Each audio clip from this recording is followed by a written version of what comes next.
Yes guys, good afternoon all of you. Now we continue with final accounts, sum number 15, Harsh and Yesha. ठीक है, उसको हर्षा बोल देते हैं, इजी रहेगा. हर्षा एंड येशा या हर्ष एंड येशा.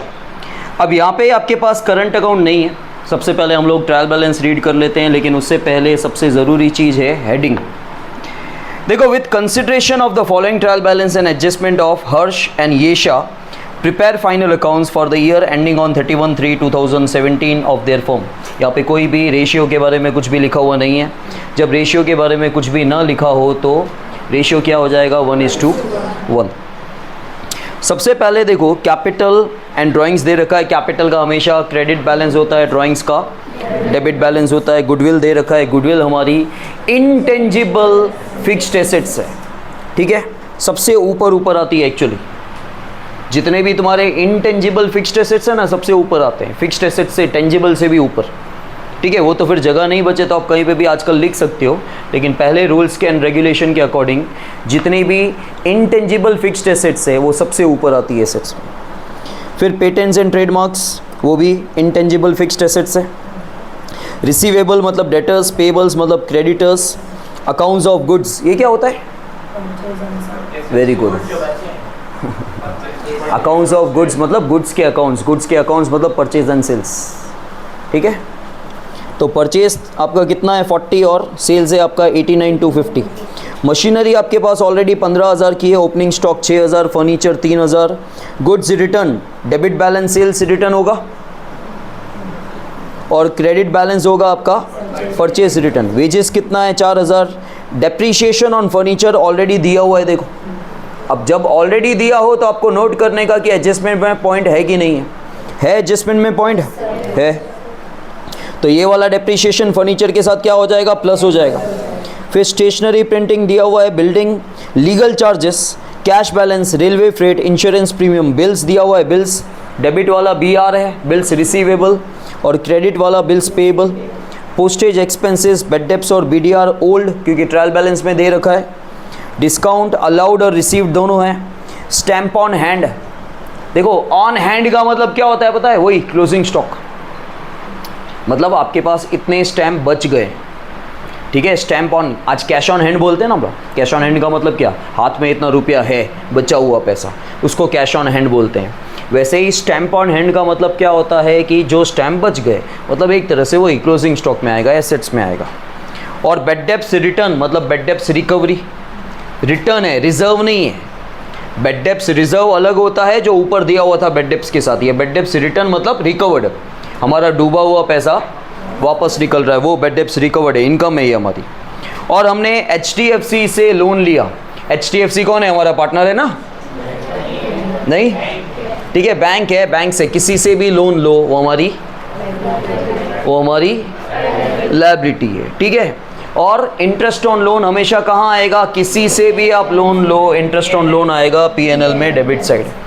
ठीक है, आपको वो सोचना ही नहीं है कि पार्टनर से लोन लिया है. हाँ, पार्टनर से लोन लिया है, खाली इतना ही सोचना कि पार्टनर से लोन लिया है और रेट ऑफ इंटरेस्ट नहीं दिया हुआ है तो 6% देना है. बाकी उनकी पोजीशन फिक्स है. किसी से भी आप लोन लो लायबिलिटी में जाएगा, और किसी से भी आप लोन ले रहे हो उसका ब्याज P&L में ही आएगा. ठीक है, इसके बाद आ जाओ एडजस्टमेंट पे. देखो, क्लोजिंग स्टॉक, जो स्टॉक बच गया है गुड्स का, वो स्टॉक कितने का है, 10,000 का. ठीक है, and out of which 50% has no market value. और बोला गया है कि 50% स्टॉक मतलब 5,000 की मार्केट वैल्यू 0 हो गई है. ठीक है, आगे देख लेंगे कैसे करना है.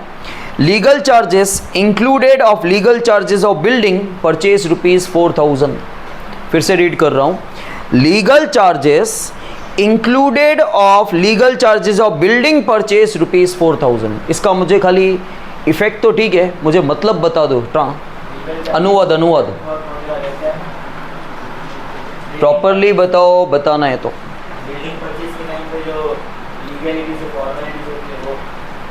यहाँ क्या लिखा हुआ है,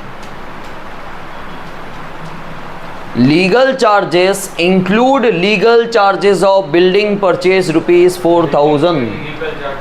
क्या? यस, देखो ऊपर ट्रायल बैलेंस में एक अलग से लीगल चार्जेस दे रखे हैं, वो हमारे जनरल लीगल चार्जेस हैं दूसरे काम के लिए. ठीक है। और बिल्डिंग के लीगल चार्जेस क्या हुए कि भाई हमने बिल्डिंग परचेस की तो हमने रजिस्ट्रेशन करवाया होगा, दस्तावेज वगैरह जो भी लीगल प्रोसीजर होता है वो लीगल चार्जेस। तो हमारे नॉर्मल लीगल चार्ज में बिल्डिंग के लीगल चार्ज इंक्लूड है। पहले क्या हुआ, लिखा हुआ है legal charges included legal charges of building, मतलब हमारे नॉर्मल लीगल चार्ज में बिल्डिंग के लीगल चार्ज नहीं आने चाहिए, क्योंकि बिल्डिंग के लीगल चार्ज आपको 11th स्टैंडर्ड में मैंने स्टार्टिंग में एंट्री बताई थी। जब कभी हम कोई भी एसेट्स परचेस कर रहे हैं और एसेट्स परचेस करते वक्त अगर कोई भी खर्चा होता है तो वो एसेट्स की कॉस्ट का एक पार्ट होता है। एंट्रीज में भी हमने किया था कि आप बिल्डिंग वगैरह परचेस कर रहे हो और कुछ भी एक्स्ट्रा खर्चा हो रहा है तो वो बिल्डिंग की कॉस्ट के साथ आप ऐड कर दोगे। तो बिल्डिंग के लीगल चार्ज कहाँ जाएंगे, बिल्डिंग के साथ ऐड होंगे। वो हमने कहाँ दिखा दिए, वो हमने लीगल चार्ज में दिखा दिए। जो नॉर्मल लीगल चार्ज है वो खर्चा है, वो भी खर्चा है लेकिन वो वन टाइम खर्चा है जिसको कैपिटल एक्सपेंस बोलते हैं। ये हमारे रेवेन्यू एक्सपेंसेस हैं। जो नॉर्मल लीगल चार्ज है वो रेवेन्यू एक्सपेंस है, मतलब वो लीगल चार्ज है जो बार बार आता है। लेकिन बिल्डिंग का जो लीगल चार्ज है वो बार बार नहीं आने वाला है, वो वन टाइम आने वाला है, इसलिए उसको बिल्डिंग के साथ प्लस कर देंगे। तो बिल्डिंग का लीगल चार्ज इसमें इंक्लूड हो गया है। तो इस वाले लीगल चार्ज में से बिल्डिंग का लीगल चार्ज माइनस करो और बिल्डिंग के साथ प्लस कर दो। इसके बाद देखो 5% BDR, आपको बेड डेप्स नहीं है, BDR न्यू आपको कैलकुलेट करना है। फिर डेप्रीशिएशन 10% ऑन फर्नीचर और 5% ऑन बिल्डिंग। फिर बोला गया है 1/3 share of patent and trademark is to be written off. बोला गया है जो भी पेटेंट और ट्रेडमार्क है उसका 1/3 शेयर राइट ऑफ करना है, मतलब उसकी वैल्यू उतनी कम हो रही है, ठीक है। तो सबसे पहले हम आ जाते हैं फर्स्ट वाली एडजस्टमेंट पे। उससे पहले हम लोग कैपिटल ड्राइंग्स का बैलेंस कॉपी कर लें। कैपिटल है 35 और 15,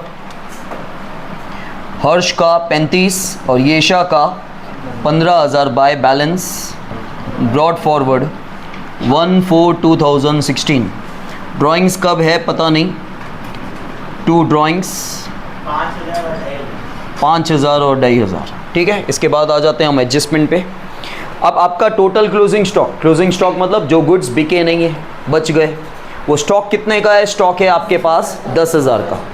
उसमें से 50% स्टॉक की वैल्यू, 50% मतलब 5,000, ठीक है। हम दो पार्ट कर लेंगे। हमारे पास क्लोजिंग स्टॉक जो है वो 10,000 का है।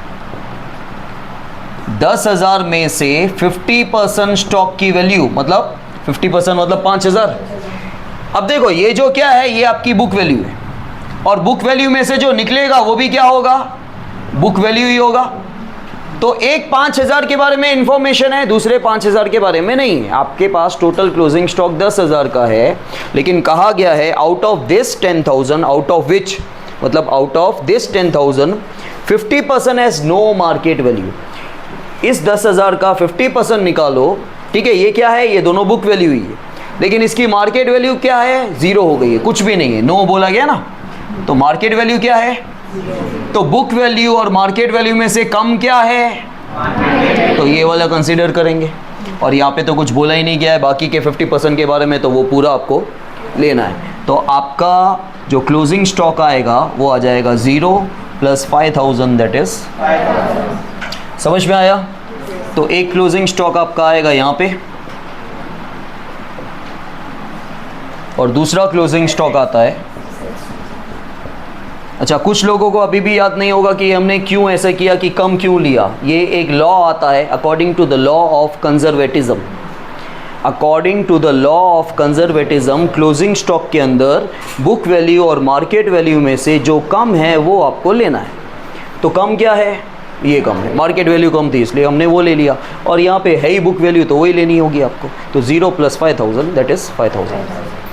इसके बाद लीगल चार्जेस हैं कितने, 6500। अब देखो लीगल चार्जेस जो 6500 है, जो हमारा जनरल एक्सपेंस है, उस लीगल चार्ज में हमने क्या किया, हमने बिल्डिंग का लीगल चार्ज जो 4,000 रुपये का है वो इंक्लूड कर दिया है। तो आपका लीगल चार्ज मतलब आपका खर्चा, आपका जनरल खर्चा आपके लीगल चार्जेस टोटल आप जो पे कर चुके हो वो 6500 है। कैसे पता चला, ट्रायल बैलेंस में दिया हुआ है, ठीक है। ट्रायल बैलेंस में दिया हुआ है लीगल चार्जेस 6500, मतलब हम ये मान के चल रहे हैं कि हमने 6500 लीगल चार्ज के पे कर दिए हैं। लेकिन जो हमने रिकॉर्ड किया है 6500, उसमें एक्चुअली बिल्डिंग का लीगल चार्ज 4,000 का आ गया है। तो हमारा ये वाला लीगल चार्ज 6500 का नहीं है एक्चुअली, तो उसमें से बिल्डिंग का लीगल चार्ज निकाल दें। Minus legal charge of building 4000 आप निकाल दोगे तो एक्चुअली आपका लीगल चार्ज का खर्चा 2500 का है। ठीक है, एडजस्टमेंट ने एडजस्ट करवाया आपको। ठीक है, और लीगल चार्ज बिल्डिंग का कहाँ जाएगा, बिल्डिंग के साथ प्लस हो जाएगा। तो बिल्डिंग कितने की है अपनी 46, बिल्डिंग 46,000 की है plus legal charge of building. ठीक है, इसका डेप्रीशिएशन है और आपको ये नहीं भी पता हो डेप्रीशिएशन है, ध्यान नहीं आ रहा है, तब भी अमाउंट हाल फिलहाल अंदर ही लिखो, नहीं तो तुमको कट्टा कुट्टी करनी पड़ेगी। क्योंकि अंदर वाला अमाउंट बाहर डायरेक्टली लेके जा सकते हो बिना काटे, लेकिन बाहर वाला अमाउंट काटना पड़ेगा फिर अंदर लिखना पड़ेगा। ठीक है, इसके बाद हम आ जाते हैं 5% BDR पे। लेकिन BDR या बेड डेप्स वाली पॉइंट करने से पहले चेक करो डेटर में कुछ प्लस माइनस तो नहीं हो रहा है ना।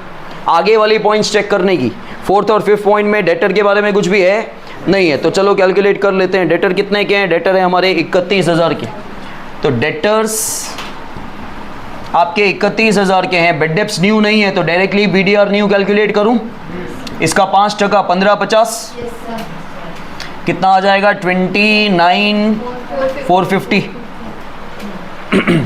ठीक है, दूसरा फॉर्मेट हम लोग यहां बनाते हैं, 2 bad debts old plus bad debts new plus BDR new.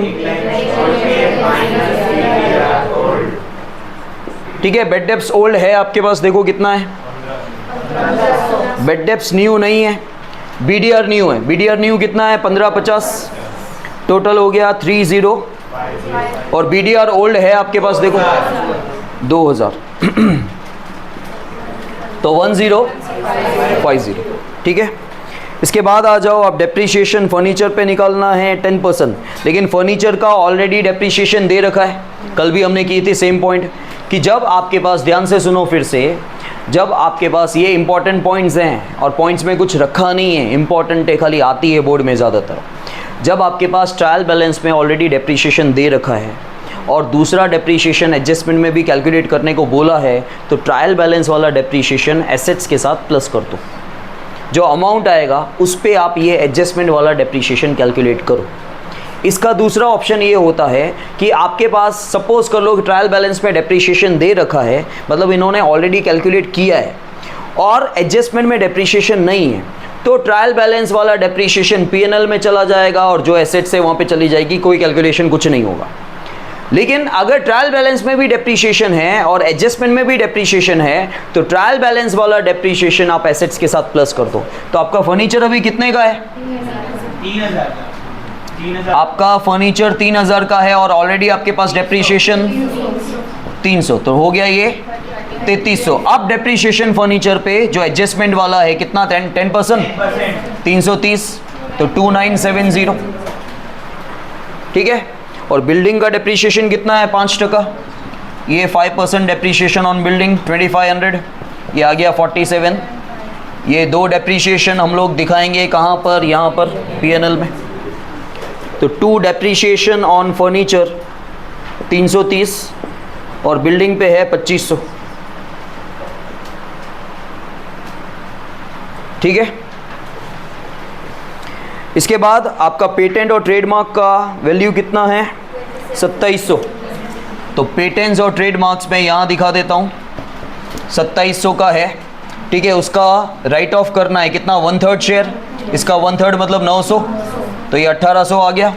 Goodwill कितना था, इसके ऊपर ही दिया हुआ है 5000, वो बाहर दिखा दो। और ये जो 900 राइट ऑफ हुए ये आपके करंट ईयर का एक्सपेंस है, to patents and trademarks written off. ठीक है, वो गुडविल तो ऐसे ही मैंने लिख दिया क्योंकि इसका कुछ सॉल्यूशन होने वाला नहीं है, ऐसे ही कॉपी कर दिया खाली। ये हो गए आपके adjustment. Now come to the trial balance. Capital drawings हो गया, गुडविल हो गया, पेटेंट्स हो गया, रिसीवेबल हो गया, क्रेडिटर्स कितने के, 25,000 के, हाल फिलहाल अंदर लिखो। और आपको ध्यान नहीं आता है कि क्रेडिटर्स लिखना है तो जो नाम है पेबल्स वही लिखो। ठीक है, इसके बाद परचेज है 40,000, वो भी अंदर ही लिखो। और सेल्स कितना है 89,250। फिर मशीनरी हो गया, बाकी है हो गया। मशीनरी कितने का? 15,000। फिर क्या है? Opening stock 6,000। Opening stock 6000। Furniture हो गया। Goods return account. Goods return में सेल्स रिटर्न कितना है? 7500। तो माइनस सेल्स रिटर्न और परचेज रिटर्न कितना है? 5,000। फिर 4,000। वेजेस ट्रेडिंग में आएगा। स्टेशनरी कितना है? 15,050। 1550। फिर बिल्डिंग हो गया। Cash balance 300। नहीं, बिल्डिंग हो गया, फिर स्टेशनरी हो गया, सॉरी लीगल चार्ज हो गया। कैश बैलेंस कितना है? 300। Railway freight. Railway freight to railway freight कितना? फिर इंश्योरेंस प्रीमियम नहीं हुआ है, कितना? 1100। फिर बिल रिसीवेबल और डिस्पेबल। बिल्स रिसीवेबल हमारी एसेट्स है और बिल्स पेबल हमारी लायबिलिटी है 2500। फिर पोस्टेज एक्सपेंसेस 2000 हमारा खर्चा है। टू पोस्टेज एक्सपेंसेस कितना? फिर हो गया ना bad debts PDR. Discount allowed और रिसीव दोनों है। डिस्काउंट अलाउड कितना है? Discount allowed 700। Discount received? फिर स्टैम्प ऑन हैंड कितना है? 150।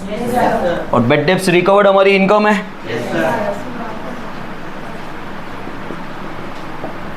कितना? फिर लोन लिया। कितने का लोन लिया है? 10,000। डेट है 17 मतलब 9 महीने के लिए। ठीक है, 10,000 देखो HDFC से 10,000 का लोन लिया, वो हमारी लायबिलिटी है, लायबिलिटी में दिखा दिया।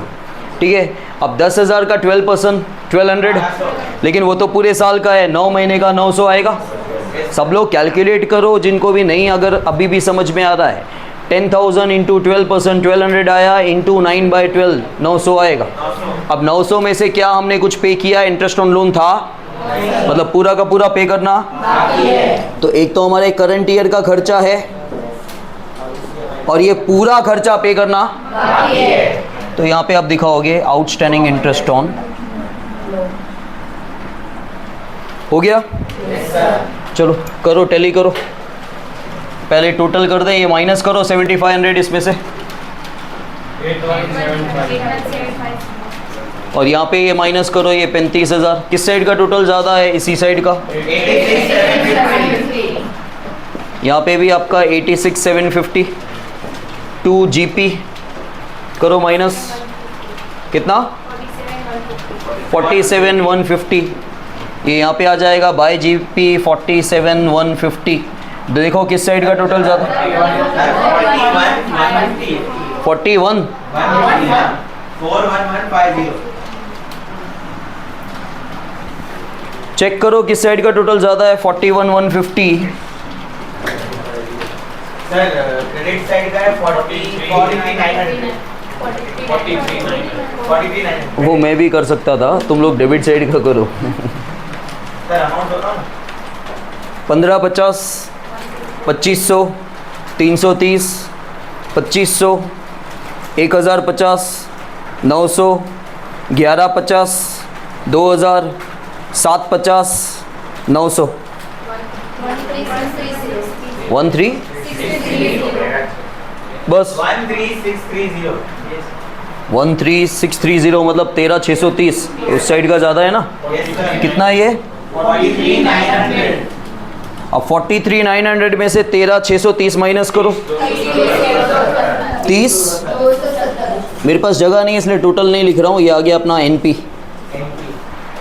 ठीक है, यस सर। आया राइट है NP।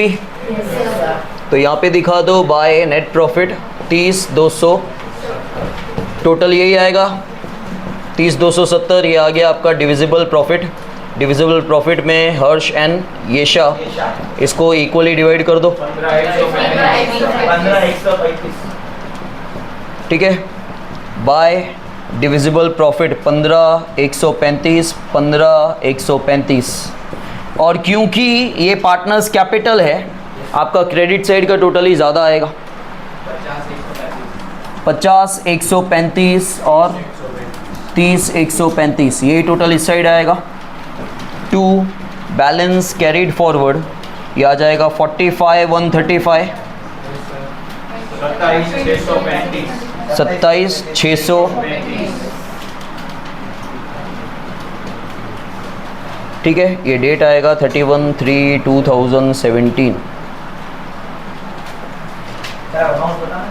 हाँ, पार्टनर्स कैपिटल में हर्ष एंड येशा 45,135, 27,635, टोटल 72,770, फिर 72,770, फिर 10,000, उसके बाद क्रेडिटर्स 25,000, 2,500 और 900,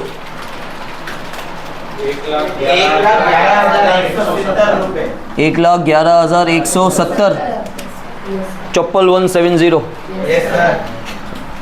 फिर एसेट साइड का 5,000, उसके बाद 47,500, फिर 2,970, 29,450, 1,800, 5,000, 15,000, 300, 4,150, 54,170। चलो।